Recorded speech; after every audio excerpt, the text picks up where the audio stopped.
রাজশাহী বিশ্ববিদ্যালয়ের সবচেয়ে বড় সমস্যা হচ্ছে এটা এখনো প্রকৃত অর্থে একটা বিশ্ববিদ্যালয় হয়ে গড়ে উঠতে পারেনি। সাধারণ শিক্ষার্থীদের মধ্যে থেকে আসা তাদের কোনো প্রতিনিধি নেই। এই শূন্যতা বোধ থেকেই আমার শুভাকাঙ্ক্ষী যারা ছিল তাদের পরামর্শে আমি এই সিদ্ধান্ত নিয়েছি যে হ্যাঁ, সর্বোচ্চ পদেই আমি প্রতিদ্বন্দ্বিতা করতে পারি।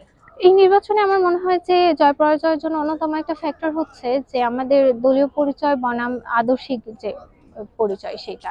আমরা দেখতে পাই যে আমাদের যে ছাত্র রাজনীতির চলমান ধারা ছিল সেটা আগের মতোই রয়ে গেছে।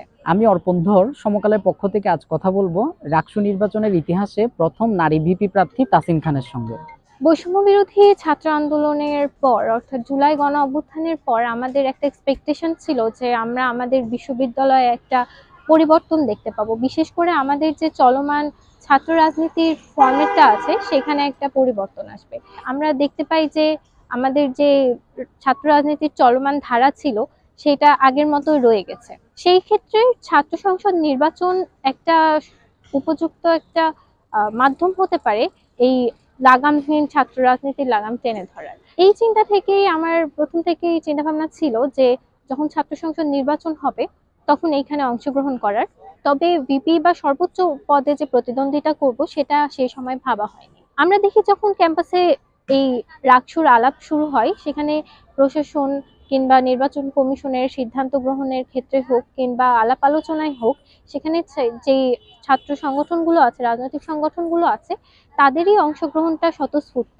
অথচ এখানে সাধারণ শিক্ষার্থীদের মধ্যে থেকে আসা তাদের কোনো প্রতিনিধি নেই। এই শূন্যতা বোধ থেকেই আমার শুভাকাঙ্ক্ষী যারা ছিল তাদের পরামর্শে আমি এই সিদ্ধান্ত নিয়েছি যে হ্যাঁ, সর্বোচ্চ পদেই আমি প্রতিদ্বন্দ্বিতা করতে পারি। রাজশাহী বিশ্ববিদ্যালয়ের সবচেয়ে বড় সমস্যা হচ্ছে এটা এখনো প্রকৃত অর্থে একটা বিশ্ববিদ্যালয় হয়ে গড়ে উঠতে পারেনি। আমাদের বিশ্ববিদ্যালয়ের ৭২ বছর অতিক্রম হয়ে যাওয়ার পরও আমরা দেখি যে এখানে এখনো আবাসন সমস্যা, নিরাপত্তার সমস্যা, পুষ্টিহীনতা, এখানে হাইজিন ইস্যু আছে, আমাদের যে লাগামহীন ছাত্র রাজনীতি চলে, এই সবকিছু কিন্তু রাজশাহী বিশ্ববিদ্যালয়ের কোর প্রবলেম। একটা বিশ্ববিদ্যালয়ের প্রাণ হচ্ছে সেখানকার গবেষণা। এই যে ১৫ কোটি বা এই যে যেই পরিমাণ অর্থটা আসছেও সেটাও কিন্তু ঠিকভাবে স্টুডেন্টদের মধ্যে ডিস্ট্রিবিউট হচ্ছে কিনা, প্রত্যেক শিক্ষার্থীর উচিত একটা গবেষণার অভিজ্ঞতা পাওয়া, সেটা তারা পাচ্ছে না। এই যে প্রতি বছর আমরা মেধাবীদেরকে যাচাই বাছাই করে নিয়ে সেখানে ভর্তি করছি, তারপরে একটা অংশ হয় রাজনৈতিক কর্মী হচ্ছে অথবা গিয়ে কেরানি হচ্ছে।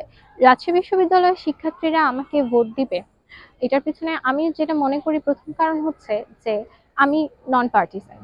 নন পার্টিসান হওয়ার আমার একটা সুবিধা কি, যে আমার সিদ্ধান্তগুলো থাকবে শিক্ষার্থী কেন্দ্রিক।